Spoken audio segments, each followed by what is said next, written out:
Hi, this is the fourth episode about beliefs. I'll be diving into the topic that affects all of us, beliefs about relationships. Whether they're romantic, familial, or friendships, our beliefs shape how we connect with others. But what if some of those beliefs are actually holding you back? What if they're stopping you from experiencing the love and joy you truly deserve?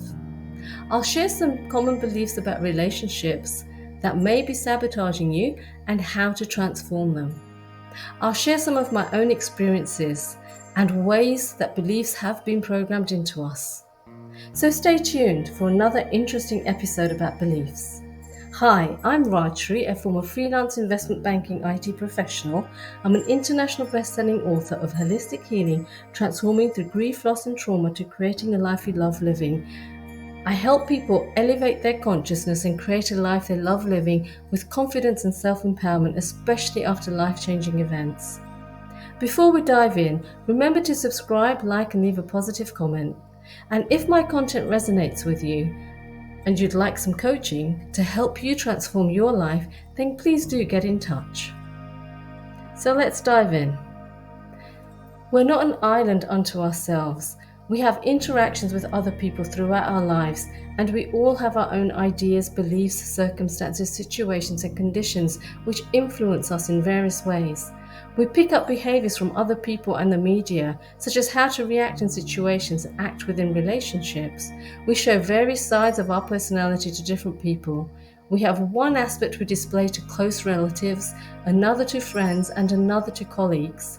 No one actually sees all sides of another person. Our relationships bring out and mold the different parts of us.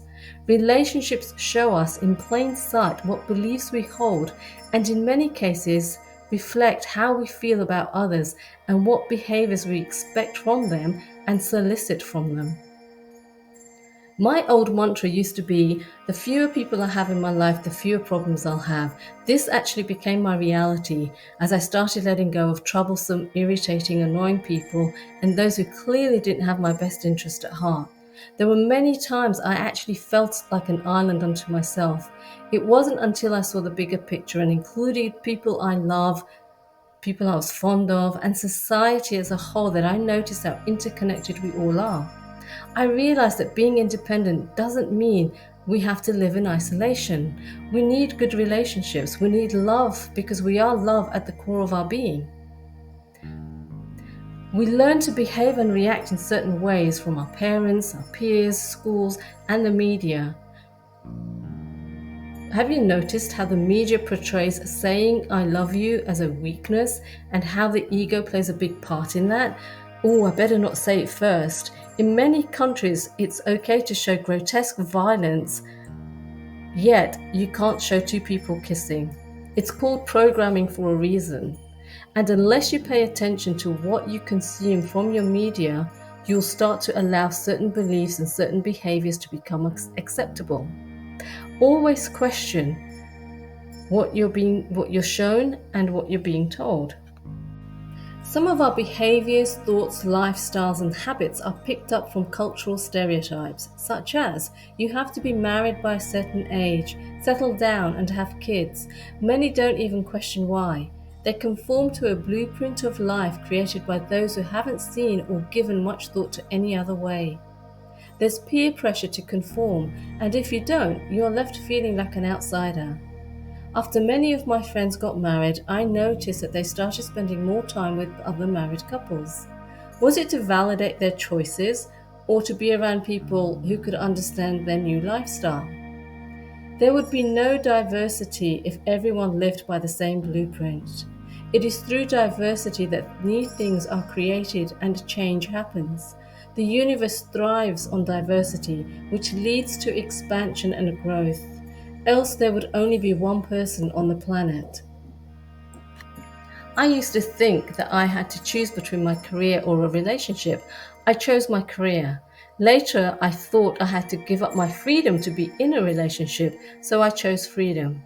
Later in life, I saw how many happy couples there were thriving in successful relationships with successful careers and support of their spouses. I realized I could have it all. It's not a this or that, it's a this and that. We always have to question our beliefs and ask if they're really true. We see what we believe. It shapes what we think is possible for us. When you change your beliefs, your life will reflect your new beliefs. Wouldn't it be great if people were left to decide what they wanted from life and were strong enough to stand their ground, even if it meant going it alone? I personally veered outside the norm, living my life on my terms as much as possible, which made me more successful and happier than many people I saw around me who took the well-trodden path. I didn't allow myself to be indoctrinated into a particular lifestyle, and thankfully my parents didn't brainwash me that way. They left me to my own devices. Looking for love in all the wrong places. People tend to think that love comes only from a romantic relationship. Real unconditional love is within you. It's the relationship between you and your higher self. Looking for love outside yourself can leave you feeling lost, dependent on another person for your identity, worthiness, meaning, and happiness, and could drive you to seeking approval from those around you. People are fickle and waver in their love and attention, which may leave you feeling uncared for, deflated, and rejected. You are responsible for your own happiness. Take regular inventory of your relationships and cut down or out spending time with those people who do not have your best interest at heart, people you tolerate. You have the choice of whom you keep in your life, so love yourself enough to make the right choice. Many teachers have said that you are influenced by the 5 people you spend the most time with. You all start to align in views, habits, earnings, thoughts, and behaviors. If you hang around people that are predominantly pessimistic, it will rub off on you. If you hang around people that are optimistic, it will rub off on you too. Which one would you prefer? Surround yourself with people who elevate you, have your back, and celebrate your wins. Connect with good mentors in your life who support, inspire, and motivate you to become more. They don't have to be physically with you. You can connect through books, videos, courses, and seminars. This will raise your energy levels. You have to make your own decisions regarding your life. Otherwise, you'll face that question later, sometimes referred to as a midlife crisis. Take score of your life regularly. It is never too late to start living your life on your terms with passion and purpose. Find the strength within. You are enough and worthy of an expansive life, so don't settle for a small life when you can have it all. The first step to finding out what beliefs you have that may be sabotaging your relationships is awareness. Reflect on your thoughts about relationships and ask yourself, what do I believe about love, trust, and connection? Where did I get this belief from? Is it serving me or holding me back? Take a moment to journal or meditate on this. It can be incredibly powerful and eye-opening. Our beliefs about relationships are like invisible scripts running through our minds. They tell us what's possible, what we deserve, and how others will treat us. These beliefs often form in childhood or through past experiences. For example, you might believe all relationships are hard work or people always leave. These thoughts feel true because they're rooted in emotion. But are they really true? Here are some beliefs about relationships that do not serve you. Relationships are hard work. Men or women always cheat. I can't have it all. I feel like I'm always being judged in a relationship. I have to give up my freedom in a relationship. I don't have time for a career and a relationship. He won't have time for me if he's more successful. Relationships can be unsafe. They're my family and we stick together no matter how they treat me. I may need them someday.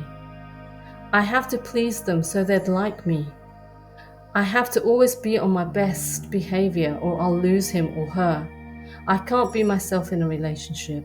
I may lose myself in a relationship. Relationships can be unhealthy and codependent. The more people I have in my life, the more problems I'll have. Negative beliefs create patterns. If you believe that you're not good enough, you might attract partners or friendships that reflect that belief, like people who do not value or respect you. If you feel your relationship is hard work, it may be worth considering if it's a relationship you want to keep. People come into your life to show you what you need to heal. Both parties know this within a healthy relationship and can unconditionally heal and support each other. Many relationships between two mutually compatible partners flow with ease. I have seen among my mentors many supportive, successful couples who have it all. They have the faithfulness, a safe, open communication environment, freedom and companionship, and a secure, mutually respectful relationship, a relationship of equals. Does the same situation keep showing up in your relationship? That's your subconscious belief and action, but the good news is you can change it. You have to decide what you want before getting into a relationship. Ensure that you're compatible and maybe live together to see if it can actually work. In some cultures, unfortunately, this is not possible.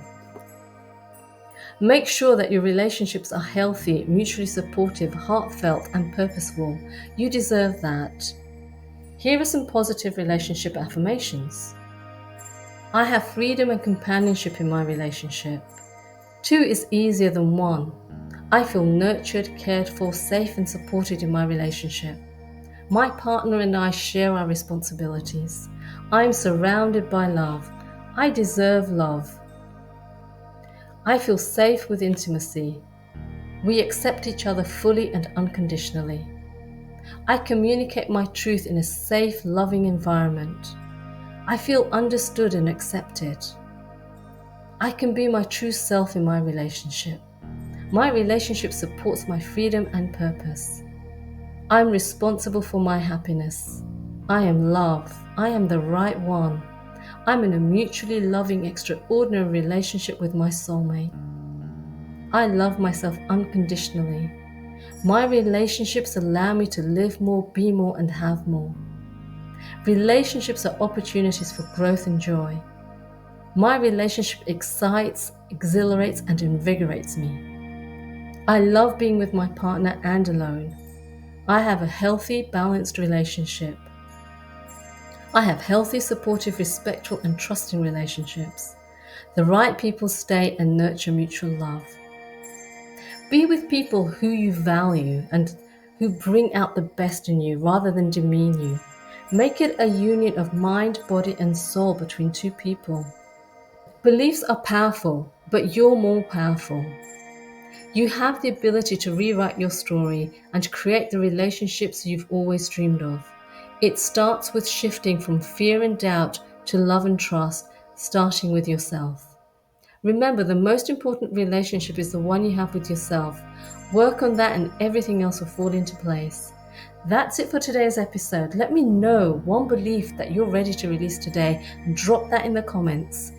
And remember to like, subscribe to receive more insight and leave a positive comment.